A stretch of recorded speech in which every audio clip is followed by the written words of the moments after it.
여러분은 선물 받는 거 좋아하시죠?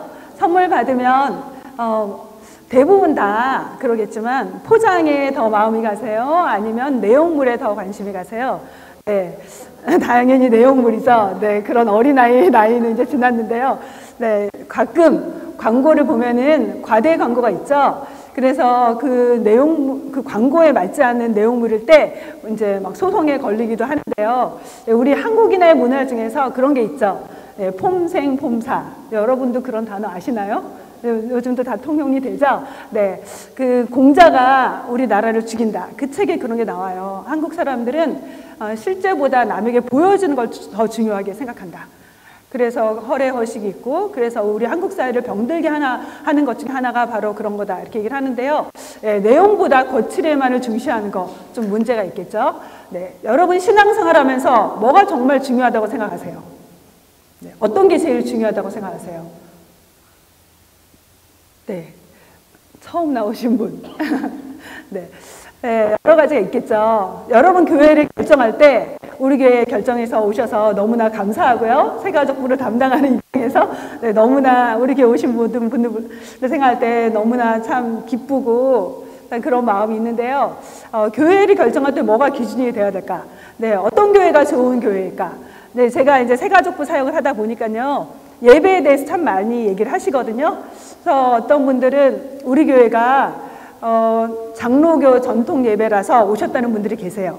예, 이렇게 전통적으로 장로교의 예배를 선호하시는 분들이 의외로 있으시더라고요. 장로교회를 다녔던 분들은 그런 예배를 좋아하시거든요.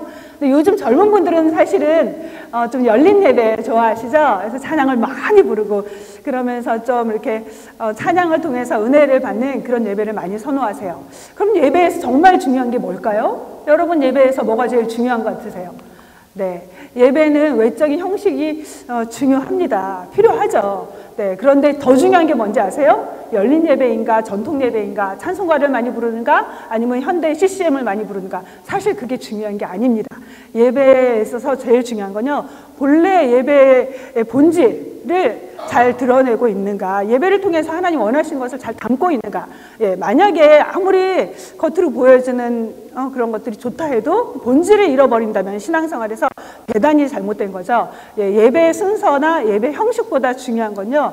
예배의 대상이신 하나님이 기뻐하신 예배인가 내가 은혜를 받았는가 보다 더 중요한 건 하나님이 이 예배를 기뻐하시는가 그게 더 중요한 거라고 할 수 있겠죠. 예, 그래서 중세 시대에 굉장히 건물이 화려하게 지어지고 그리고 대단히 아름다운 목소리로 성가를 불렀던 합창단이 있었죠. 그렇지만 중세 시대의 예배를 하나님께서 기뻐하지 않았어요. 그래서 결국 개혁이 필요했던 거죠. 네, 오늘날 우리가 우리 삶과 이렇게 적용해서 여러 가지를 이제 생각해 보려고 하는데요. 오늘 말씀은요, 사실은 예수님과 그 당시의 종교 지도자들 사이에 첨예하게 대립이 됐던 그런 상황이에요.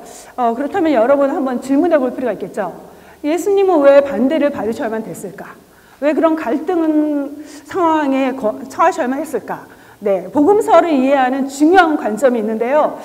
제가 사실 신학 공부하기 전엔 별로 이런 부분에 생각을 안 했는데 적어도 여러분 여기서 말씀을 많이 배우니까 한 번은 알아두시면 좋을 것 같아서 예, 이 부분 아주 잠깐 하고 넘어갈게요. 첫 번째는요, 예수님이 사역을 펼칠수록요, 예수님의 사역이 확장되어 가죠. 그 가버나움 한 도시에서 그 지역, 그 갈릴리로 퍼져나가고요. 그리고 더 나아가서 그 팔레스타인, 오늘날 우리가 잘 알고 있죠. 그 팔레스타인 지역까지 점점 예수님의 소문이 퍼져가요. 그리고 그 주변 국가, 이웃 주변 나라들까지 이렇게 예수님에 대한 소문이 퍼져나가는데요. 그러면서 영향력도 점점 커져가는 걸 볼 수 있죠. 근데 예수님에 대한 좋은 소문으로만 끝나지 않았어요. 예수님이 병자를 고치시고 좋은 일을 많이 하셨는데 예수님이 선하신 일을 함과 동시에 예수님을 거부하는 세력들도 점점 많아졌다는 거예요. 그러면서 예수님을 회방하고 예수님에 대해서 반대했던 세력들이 있었는데요. 그들은 시간이 지나가면서 점점 더 예수님을 핍박하게 이르는 걸 볼 수 있어요. 그래서 예수님을 향해서 대적하고 그리고 불신하고 거부하는 그런 활동들이 많이 일어나는데요. 주로 종교 지도자들이 유의를 했죠. 그래서 핍박이 가중화되고 노골화되는 걸 볼 수 있습니다. 그럼에도 불구하고 성경은 보여줘요. 예수님의 능력과 권세는 사역을 통해서 점점 더 드러나고 있는데 결론은 하나님의 아들이었다라는 것을 복음서 전체를 통해서 우리에게 제시해주고 있습니다. 네. 오늘 말씀의 배경은요, 3장을 말하고 있지만 사실은 2장 후반부에 일어난 사건하고 쭉 연결이 되는 걸 볼 수 있어요. 네, 큐티 본문이 바로 그 연결이 됐는데요. 그 오늘 본문의 바른 의미를 알려면 2장 후반부의 내용을 알아야 되는 거죠. 그래서 안식일에 벌어진 사건과 연결되는 걸 볼 수 있는데요.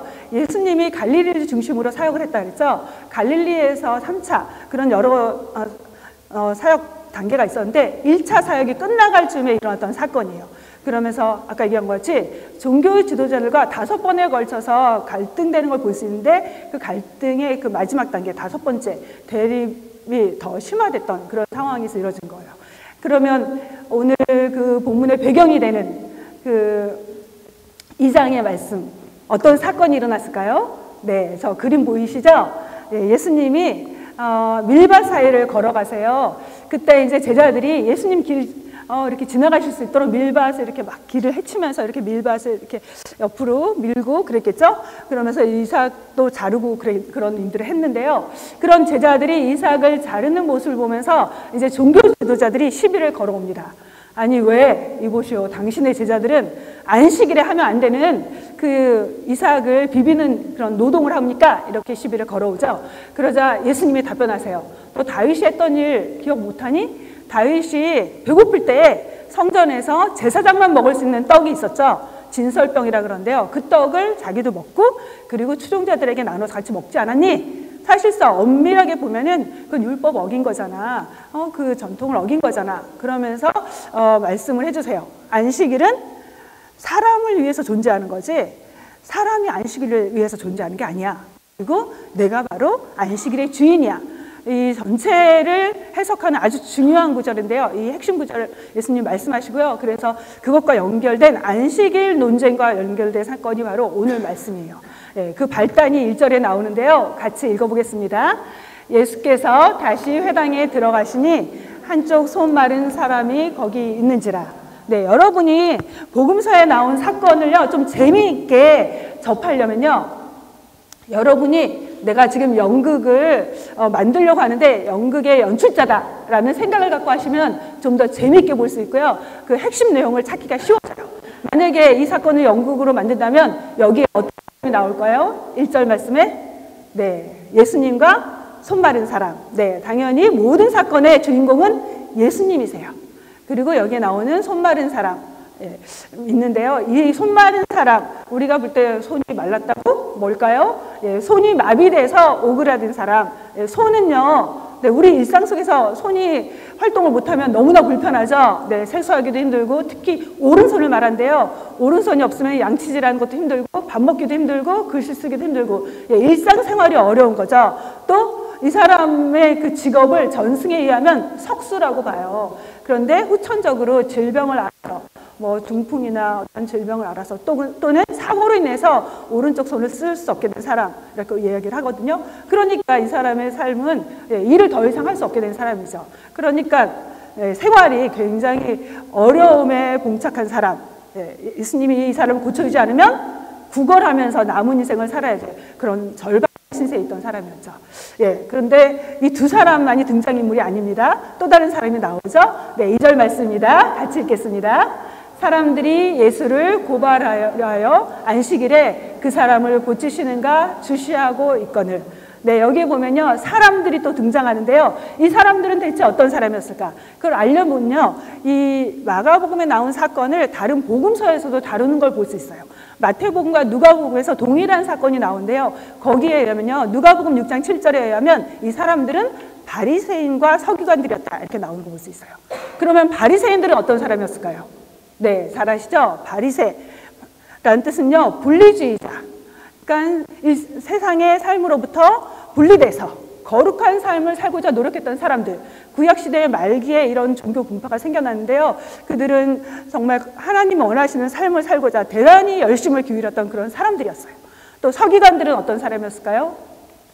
지난주에 했죠. 네, 서기관들은 구약시대에는 인쇄기가 없었으니까 성경 율법을 필사하고 보관하고 가르쳤던 사람들이 서기관이었는데 예수님 당시에는 율법을 정식으로 배우면서 율법 해석에 능통했던 사람들, 율법의 전문가라고 볼 수 있는 거죠. 그런데 그런 사람들이 지금 예수님을 주시하고 있어요. 왜 예수님을 주시했을까? 이 본문에 보면요, 고발하려고 했다라는 게 나오죠. 네, 그래서 오늘 이 전체를 이해하는 키워드가 있어요. 네, 여러분이 그 키워드를 찾아내야 그 본문의 의미를 제대로 알 수 있습니다. 그 앞구절과 뒷구절 가운데 모든 거에서 계속 반복되는 건요, 네, 안식일이라는 단어예요. 안식일인데요, 이 날이 안식일이었기 때문에 예수님이 안식일에 조금이라도 그 규정, 안식일 규정에 위반된 행동을 한다면 법을 어긴 게 되잖아요. 그 하나님이 주신 법을 파기시킨 게 되기 때문에 그 법을 어겼다는 이유로 고발하려는 그런 모습을 보이는 거죠. 그런데 예수님은요, 그때 공개적으로 그 손 마른 사람을 가운데 일으켜 세웁니다. 의도를 갖고 계신 거죠. 왜 그러셨을까? 그러면서 질문하시죠. 네, 4절 말씀입니다. 같이 읽겠습니다. 그들에게 이르시되 안식일에 선을 행하는 것과 악을 행하는 것, 생명을 구하는 것과 죽이는 것, 어느 것이 옳으냐 하시니 그들이 잠잠하거든요. 네, 예수님이 이 질문을 하신 의도는요, 네, 서기관들 법에 능통했잖아요, 율법에. 그래서 그 당시에 그 구전되어 내렸던 율법, 할라카라 그런데요, 그 서기관들이 율법 연구에서 결정적인 기준을 했던 게 바로 할라카였어요. 그 할라카를 너희가 알고 있지 않았니? 그러니까 그 할라카 입장에서 답변해봐. 안식일에 무엇을 하는 것이 선한 일이니 옳은 일이니? 그렇게 질문하신 걸 볼 수 있죠. 그래서 예수님의 의도는요, 안식일의 본래 의도를 내가 곰곰이 생각해봐. 적나라하게 파헤치기 위함이고요, 동시에 생각할 기회를 제공하는 걸 볼 수 있어요. 그러면서 예수님은 그 다음에 주저하지 않고 결국 그 병든 자를 고쳐주시죠. 이 사건의 핵심은요, 질병의 치유가 핵심이 아니에요. 안식일 논쟁이거든요. 안식일과 관계해서 이 바리새인과 예수님의 그 태도, 그런 것들을 우리가 주의 깊게 볼 필요가 있는데요. 결국 예수님 치료하시자 이 바리새인들은 어떤 반응을 보이냐면요, 치유 사건 이후에 바로 이제 나가서 다른 그 헤롯 당이라는 사람들과 함께 모의를 해서 예수님을 죽이려고 합니다. 그래서 성경에서요, 굉장히 중요한 게 있는데, 예수님을 왜 그렇게 종교 지도자들은 죽이려고 했을까? 네, 첫 번째는요, 예수님이 하나님과 나는 하나야.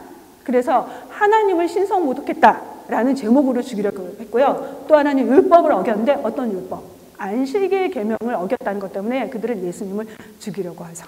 네.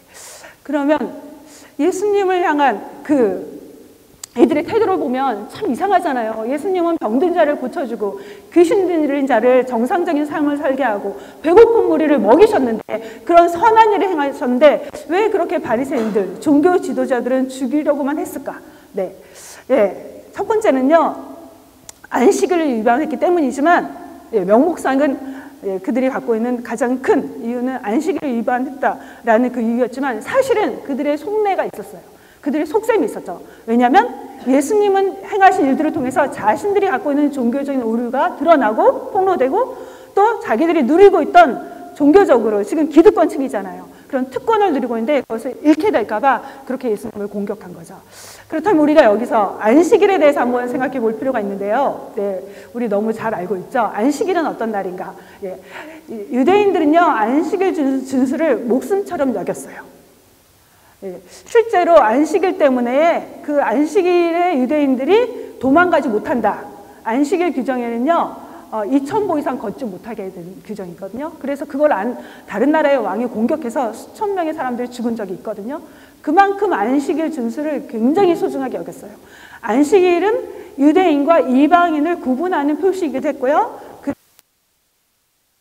생활을 하는 데 있어서 가장 결정적인 그런 대표적인 법이기도 했죠. 안식일이 중요한 이유, 성경을 통해 찾아보기 원하는데요. 안식일은 첫 번째, 하나님이 친히 제정하신 제도였기 때문이에요. 안식일 제도가 처음 나오는 성경 구절은요, 창세기 2장이죠. 네, 잘 아시죠? 네, 같이 읽겠습니다. 천지와 만물이 다 이루어지니라. 하나님이 그가 하시던 일을 일곱째 날에 마치시니 그가 하시던 모든 일을 그치고 일곱째 날에 안식하시니라. 하나님이 그 일곱째 날을 복되게 하사 거룩하게 하셨으니 이는 하나님이 그 창조하시며 만드시던 모든 일을 마치시고 그날에 안식하셨음이니라. 네, 여기 안식이라는 단어 계속 나오는데요. 창조를 마치시고 하나님이 안식하셨다. 그래서 이 안식일의 중요성은 첫 번째, 하나님이 천지 창조 후 안식일을 구별하시면서 안식일을 지키시면서 제도를 제정하셨기 때문에 신적인 권위를 갖는 날이다. 그래서 중요한 거죠. 동시에 그 의미는요, 하나님의 주권을 드러낸 날이에요. 하나님이 그 천지 만물을 만드시고, 우주 만물을 만드시고, 하나님이 내가 이 만물의 주인이야. 그걸 보여준 게 뭐예요? 선악과죠. 동시에 하나님이 시간을 만드시고 시간의 주인이시고 모든 날의 주인이시고 하나님의 모든 시간의 주인이신 것을 보여준 게 바로 안식일이에요.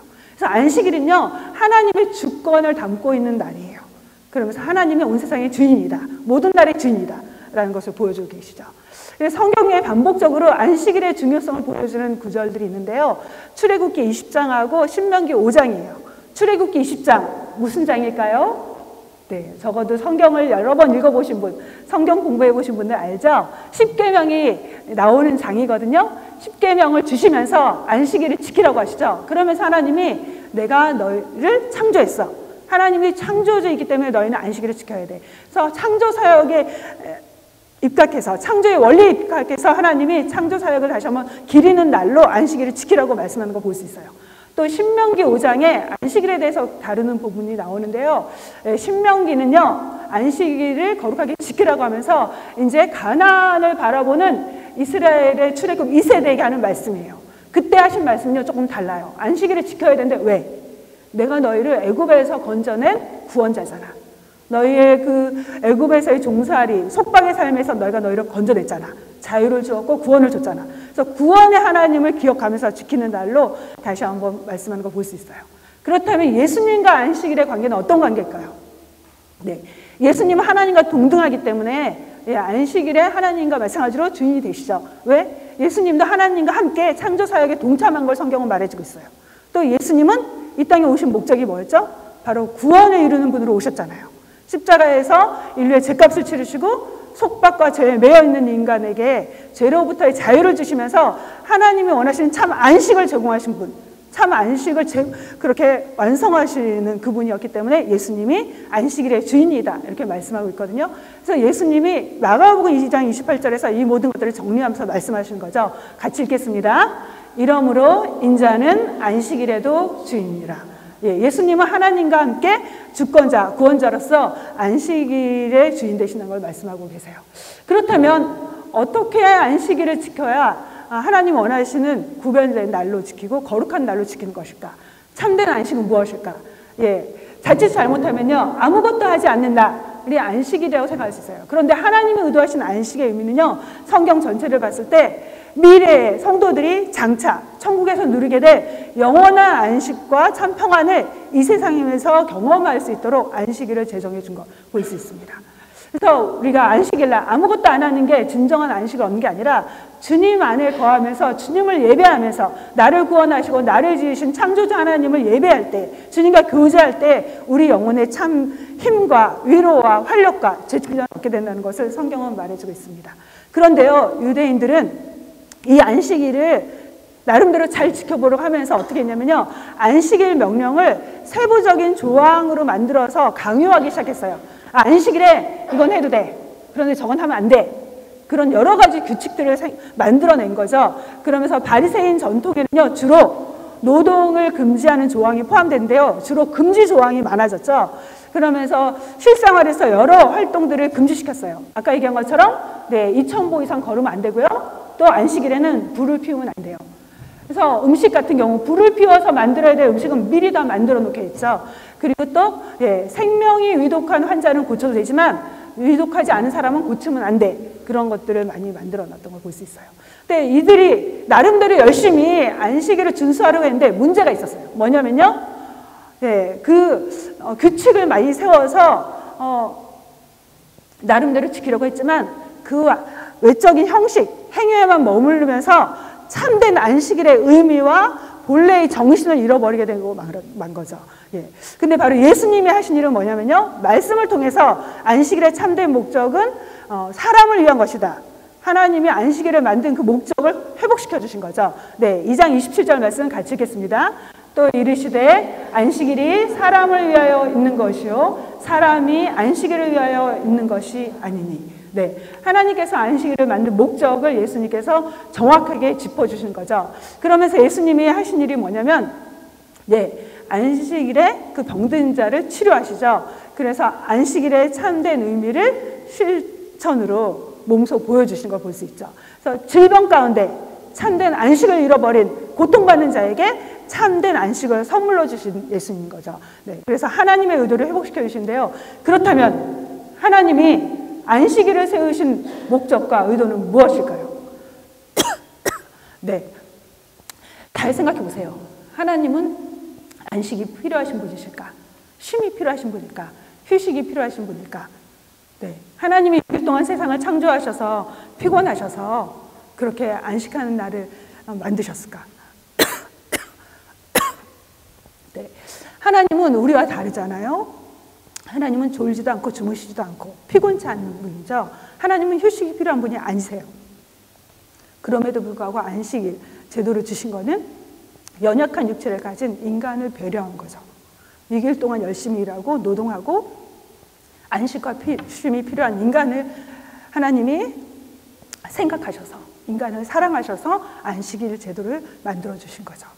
안식일을 잘 지켰느냐 지키지 않았느냐, 안식일을 안 지키면 처벌받아야 돼. 그게 하나님의 목적이 아닌 거죠. 네. 만약에 읽어보세요. 만약에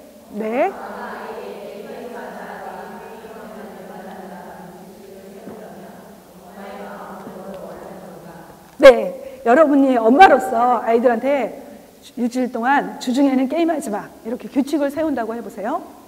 그러면서 이거 안 지키면 매 맞는다? 3대씩 맞을 거야 이렇게 말했다고 해보세요. 엄마의 마음은 뭘까요?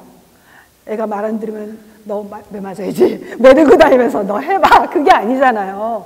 예, 그 규칙 위반하는 걸 기다렸다가 매 때리는 게 이 규칙을 세운 엄마의 의도가 아니죠. 정말 원하는 건 아이가 게임에서 정말 뇌에 별로 좋지 않고 또 생활 습관에 좋지 않으니까 아이가 나쁜 습관 갖지 않도록 아이한테 좋지 않은 그런 습관 갖지 않게 하는 게 목적이죠. 그리고 정말 엄마의 깊은 마음은 아이가 바르게 잘 자라는 거, 그게 엄마의 목적이죠. 엄마의 사랑이 바로 이 규칙 안에 담겨져 있는 거죠. 마찬가지예요. 안식일을 지키라 라는 제도에 담겨져 있는 하나님의 마음은 우리를 향한 사랑이죠. 네. 여기서 종교 지도자들과 예수님의 차이를 우리가 한번 생각해 보면 좋을 것 같아요. 종교 지도자들은 그 형식적인 종교 생활에 치중한 사람들이었죠. 그렇죠? 하나님이 그 안식일 제도를 주신 본래의 목적은 놓쳐버리고 외적으로 규칙을 지키느냐 안 지키느냐 그거에만 혈안이 됐던 사람들이죠. 바리새인들의 실제 삶은 어땠냐면요, 그들은요 나름대로 열심히 살아보려고 일주일에 2번은 금식했어요. 여러분 일주일 2번 금식하는 거 쉬울까요? 어려울까요? 아니, 좀 저는 나이를 먹을수록 너무 어렵더라고요. 일주일에 한 끼 금식하는 게 제가 삶의 목표인데 아파가지고 며칠 못했어요. 근데 사실 쉽지 않거든요. 게다가 이 사람들은 꼬박꼬박 11조를 드렸어요. 그렇게 열심히 신앙생활, 종교생활을 하려고 했어요. 그런데 그들은 하나님을 놓쳐버린 거예요. 막상 그런 행위에 열심을 뒀지만 그 행위의 본질이 되신, 왜 그들이 금식했는가? 하나님과의 교제를 위한 거잖아요. 하나님 앞에서 자기를 돌아보는 거잖아요. 하나님과의 관계 속에서 그들이 좀 더 하나님 뜻을 이루면서 하나님 기뻐하시는 삶을 살려고 금식하는 게 목적인데 하나님을 놓쳐버린 거죠. 그러면서 종교 행위 자체에 그들은 치중했죠. 마음을 쏟았죠. 그리고 그 행위를 통해서 뭘 얻었냐면요, 자기 만족을 얻은 거예요. 나는 이만큼 할 수 있어. 자기의, 자기 만족 속에서 그런 행위들을 계속 반복했죠. 그리고 다른 사람은 돌아보지 않은 거죠. 고통받고 힘들어하는 사람들에선 귀를 막고, 그리고 도움을 요청하는 사람들에서는 고개를 돌렸던 사람들이었던 거죠. 그런데 예수님은 어떻게 했죠? 예수님이 이 병든 자를 치료하면 고발당할 수 있고 어려움을 당할 수 있는 것을 아시면서도 예수님은 그를 고쳐주는 일, 생명을 살리는 일을 하신 거죠. 종교와 신앙의 차이가 뭘까요? 종이 한 장 차이입니다. 종교는요, 하나님이 빠져버린 그런 모든 활동들, 하나님이 빠져버린 예배 생활, 하나님이 없는 봉사, 그게 바로 종교죠. 네, 그러면서 자기 만족에 빠져드는 거죠. 신앙이란 우리가 행동하는 모든 행위 속에서 성경을 읽는 거, 기도하는 거, 봉사하는 거, 구제하는 거, 그 모든 것 속에서 하나님을 붙잡는 거예요. 예수님을 붙드는 거예요. 하나님이 중심이 되는 모든 삶인 거죠. 네. 하나님의 뜻과 하나님이 기뻐하시는 것을 구하는 게 바로 신앙생활이라고 할 수 있겠죠. 예, 여러분 한번 돌아봤으면 좋겠어요. 열심히 처음엔 하나님이 기뻐하시는 일을 하려고 하나님을 생각하면서 시작했는데 어느 순간 나는 그 행위 자체에 너무 빠져있지는 않는가. 예, 하나님을 놓치고 있다면 종교인이 되어버리는 거예요. 하나님이 빠져버린 종교생활, 너무나 무서운 종교 노름이 되어버리거든요. 네. 그런 기독교인이 되지 않도록 우리 스스로를 돌아볼 수 있었으면 좋겠어요. 내가 드린 예배, 내가 행하는 봉사, 내가 사람들과 함께하는 모든 나눔 속에서 나를 만족시키고 내 의를 구한다면 종교활동이 되어버립니다. 우리의 모든 경건생활 속에서 하나님을 놓치지 않았으면 좋겠어요. 여러분이 큐티하는 목적 속에서 하나님을 꼭 붙드세요. 네, 이거 좋은 행동 나도 따라해야 되겠다.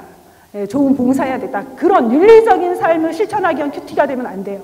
하나님은 어떤 분인가? 하나님은 무엇을 원하시는가? 하나님이 기뻐하시는 것은 어떤 것인가? 하나님의 마음, 하나님의 뜻을 끊임없이 구하는 게 여러분이 정말 해야 되는 큐티거든요. 그래서 하나님의 뜻을 구하면서 하나님을 기쁘시게 하는 그런 신앙생활에 힘쓰는 여러분이 되시길 바랍니다.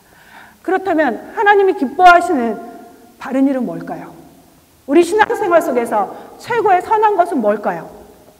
네, 여러분 잘 아시죠? 레미제라블, 우리 이 프랑스 대혁명 시대를 배경으로 하는 소설이죠. 네, 여러분 잘 아실 텐데요. 이 장발장, 이 사람은요, 그 프랑스 대혁명 시대, 여러분 잘 알죠? 너무나 국가 전체적으로 경제가 어려워서 정말 먹을 게 없어졌던 그런 시대잖아요. 양식이 다 떨어져서 정말 너무나 많은 사람들이 배고픔 속에 있다가 결국 혁명을 일으키고 그 마리 앙뚜아네트를 처형하면서 그 혁명이 대대적으로 이루어졌죠. 그런데 그 시대에 이 장발장이라는 주인공은요, 배고픔 속에서 빵 한 조각을 훔치죠. 조카와 가족들을 먹이려고. 근데 붙잡히게 돼요. 그래서 어떻게 되냐면요, 감옥에 가죠. 잘 아시죠? 근데 그 감옥 생활을 몇 년을 했냐면요, 17년을 했어요.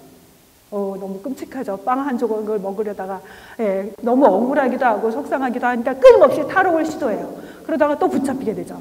또 탈옥을 시도하다가 붙잡히면서 결국 17년간 감옥에 있어요.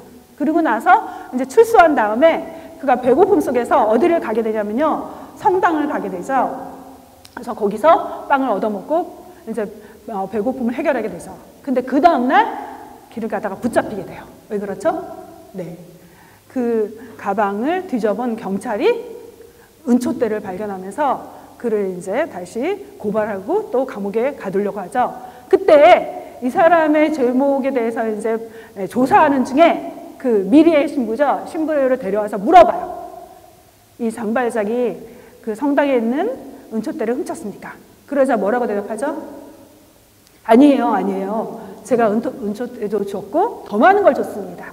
그런데 그가 가져가질 않았어요. 이렇게 말하죠. 네. 그런데 이후에 장발장은요, 결국 풀려나게 되고 그러면서 이 감동을 받아서 그 도시를 위해서 정말 선한 일을 많이 합니다. 그래서 그 도시의 시장까지 돼요. 그런데 이 경찰은요, 끊임없이 이 장발장을 추적하면서 그를 감옥에 가두려고 하죠. 네. 여러분은 두 사람 중에 어떤 사람이 하나님이 기뻐하신 일을 한 사람이라고 생각되세요? 장발장의 삶을 변화시키고 그의 삶을 구해줬던 사람은 누구인가요? 네. 예수님께서 이 치유 사건을 통해서 우리에게 강조하시려는 게 있어요. 나는 질병을 치료한 자야. 그것이 아니라 그 이상입니다. 4절 말씀을 통해서 같이 보겠습니다. 그들에게 이르시되 안식일에 선을 행하는 것과 악을 행하는 것, 생명을 구하는 것과 죽이는 것. 예수님께서 이 질문을 통해서 알려주신 건요, 첫 번째, 안식일에 아무것도 안 하는 게 올바른 게 아니라 선을 행하고 생명을 구하는 게 하나님이 기뻐하시는 거야. 그거를 알려주시죠. 그러면서 안식일의 참된 의미를 회복시켜 주신 걸 볼 수 있어요. 안식일의 참된 의미와 정신, 뭐냐면 생명을 살리는 거야. 생명을 살리기 위해서 주신 거야. 그게 선한 일이야. 율법의 참된 정신이죠. 네, 율법을 통해 하나님이 기대하시는 게 뭘까요? 예, 율법의 613가지의 중심이 되는 건 십계명이죠. 십계명을 통해서 하나님이 우리에게 말씀하시고자 하는 참된 율법의 그 본의는 뭘까요? 본래의 의미, 율법의 정신, 율법에 담겨진 하나님의 마음은 뭘까요? 네, 우리에게 하나님 사랑하는 삶을 살아라. 1계명부터 4계명을 통해 말씀하시죠. 5계명부터 10계명을 통해 이웃을 사랑해라. 그래서 사람과 사람 사이에 어떻게 살아야 될 것을 보여주시죠. 1계명과 앞의 계명과 뒤의 계명이 분리된 게 아니에요. 너희가 정말 하나님을 사랑하니, 나를 사랑하니, 그러면 이웃을 사랑해야 돼. 너희 옆에 있는 사람을 사랑해야 돼. 나를 사랑한다면 나를 향한 사랑을 너희 옆에 있는 이웃에게 보여줘야 돼. 너 옆에 있는 고통스러운 자들에게 보여줘야 돼. 그게 바로 나를 사랑하는 모습이야. 그리고 이웃을 사랑하는 모습은 어떻게 나타나야 되는지 알아? 그들의 생명을 살리고 그들의 생명을 구하고 그들의 고통을 외면하지 않고 도와주는 것. 그게 바로 하나님이 원하시는 법이야. 그걸 알려주시는 거죠. 네, 예수님께서 질병 가운데 있는 자를 치유하시는 사건은요, 도덕성 발달 이론에 의하면, 콜버그의 이론에 의하면요, 사람들이 법을 지키는 이유를 6가지로 구별했거든요. 첫 번째 단계, 저급한 단계는 뭐냐면요, 처벌받는 게 무서운 거예요. 또 어떤 경우는요, 보다 상위의 거는요, 착한 일을 지향하기 때문에 도덕을 지킨다. 그런 게 있고요. 또 어떤 사람은 원칙이기 때문에 원칙은 지켜야 된다. 그런 게 있어요. 근데 예수님은요, 가장 최고의 도덕 수준인 6단계에 해당되는 행동을 하셨는데, 그게 뭐냐면요, 모든 규칙보다 최고의 상위의 우선적인 가치가 있는데 뭐냐면 생명을 살리는 거야. 생명을 존중하는 게 최고의 가치야.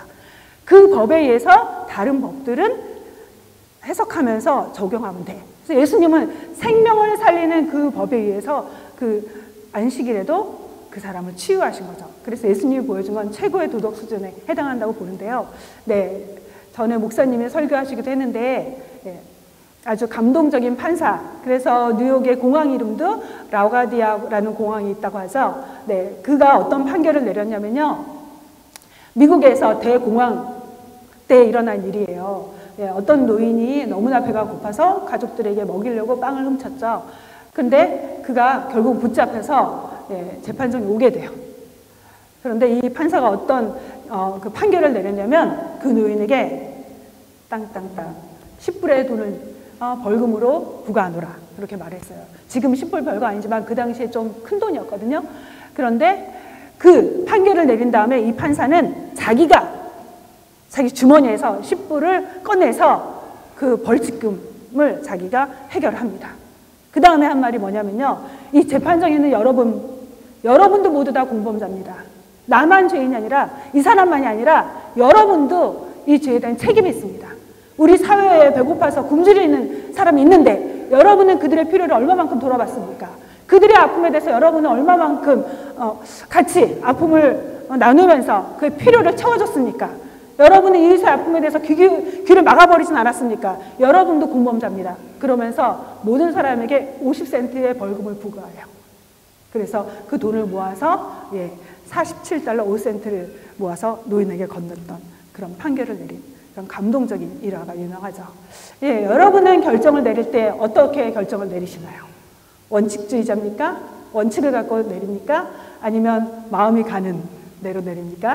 네, 원칙 필요하죠. 그런데 원칙주의자는 어떨까요?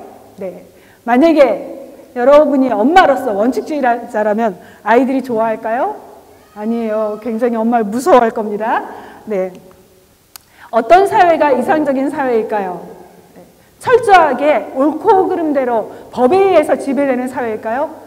네, 법하면 고대의 유명한 사람 함무라비죠. 네, 함무라비 왕이 주변 나라의 법을 모아서 법전을 만든 게 바로 함무라비 법전이죠. 네, 그 함무라비 왕은요, 그 나라를 법에 의해서 철저하게 다스리는 사회를 만들려고 했어요.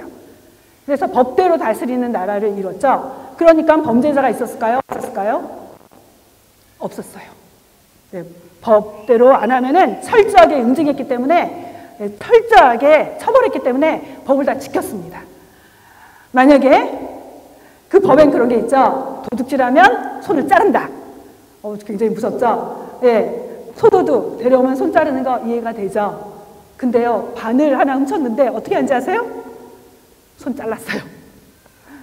만약에 의사가 다른 사람의 눈을 치료하는데 눈을 치료하지 못했어요. 그러면 어떻게 했을까요? 의사의 눈을 뺐습니다. 그래서 의사들이 다 도망갔잖아요. 다 그만뒀어요. 무서워서. 그리고 그래서 그 당시에 유행이었던 법이 뭐냐면 눈에 상해를 입히면 눈에 처벌을 해야 돼. 손에 상해를 입혔으면 손 그만큼 잘라내야 돼. 이 일을 다치겠어? 그럼 이 일을 뽑아야 돼. 엄청나게 무섭게 법을 문자적으로 집행한 사회였죠. 공포로 가득한 사회였어요. 네, 법을 지키는 건 필요합니다. 그런데요, 법에는 항상 정신이 있어요. 법이라는 규칙 이면에 법에 담긴 마음이 있죠. 의도가 있죠. 목적이 있죠. 예, 그 법에 담긴 정신, 사람을 사랑하는 것, 인간의 애를 바탕으로 그렇게 유연하게 다스리는 사회가 성숙한 사회겠죠. 네. 우리가 그러면 생명 살리는 일을 어떻게 적용할 수 있을까요? 네. 배고픈 사람에게 우리가 갖고 있는 것 조금이라도 나눠주는 것, 네. 우리가 가진 물질을 나누는 것, 그게 바로 생명을 살리는 일을 우리 삶에서 실천하는 것이라고 할 수 있겠죠. 또 동시에 우리 그리스도인으로서 우리가 해야 될 건 뭘까요? 주님을 모르는 사람들에게 복음을 전해서 한 영혼이라도 살리는 것, 그게 바로 생명을 살리는 걸 실천하는 모습이라고 할 수 있습니다. 예, 여러분 신앙생활에서 정말 중요한 게 뭘까요? 네, 나의 신앙생활에 도움을 주려고 성경 읽는 것, 기도하는 것, 예배드리는 것 정말 필요합니다.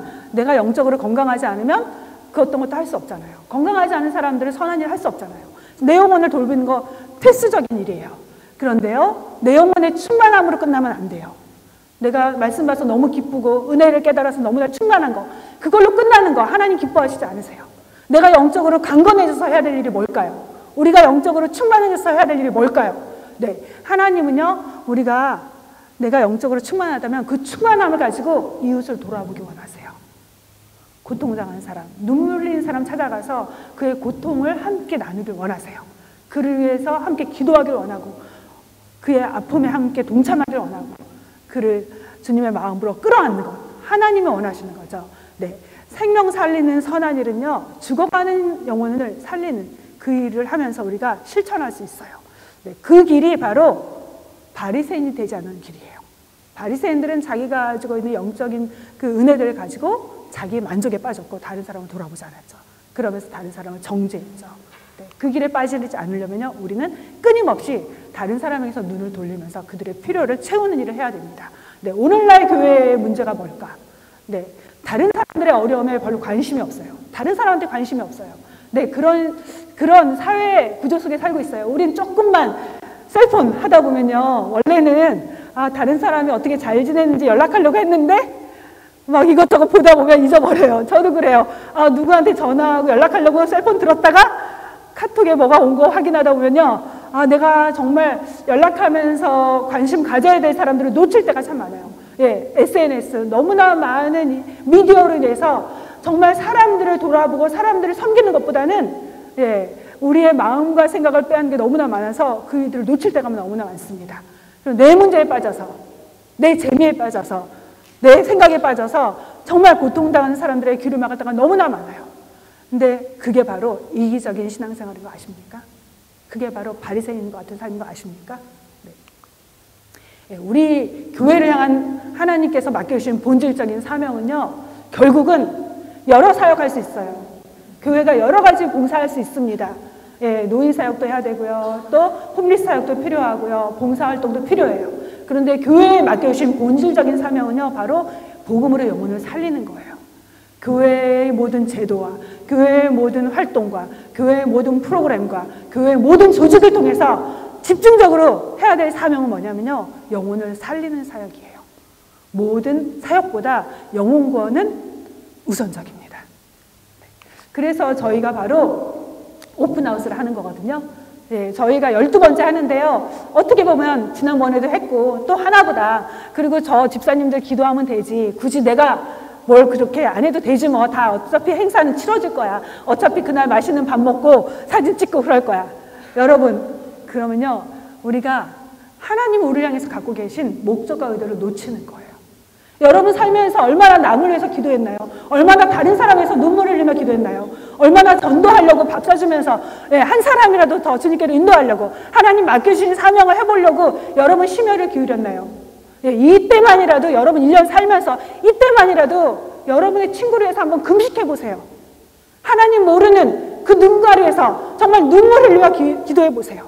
이 오픈하우스 그냥 행사가 아니라 정말 하나님이 한 영혼을 살리는 일에 쓰임받는 그 하나님이 하시고자 하는 그 일에 쓰임받는 기회가 되도록 여러분도 마음을 심으세요. 마음을 다우세요. 그래서 이때만이라도 한번 금식해 보세요. 이때만이라도 한번 정말 주님 모르는 눈가리에서 마음을 다해서 기도해 보세요. 그때 여러분이 하나님 기뻐하시는 생명을 사는 일에 참여하는 그런 축복의 시간이 될 겁니다. 하나님이 원하시는 선한 일, 무엇이 선한 일일까요? 무엇이 하나님 기뻐하시는 일일까요? 무엇이 선가학의 기준일까요? 무엇이 옳고 그름의 기준일까요? 기도하겠습니다.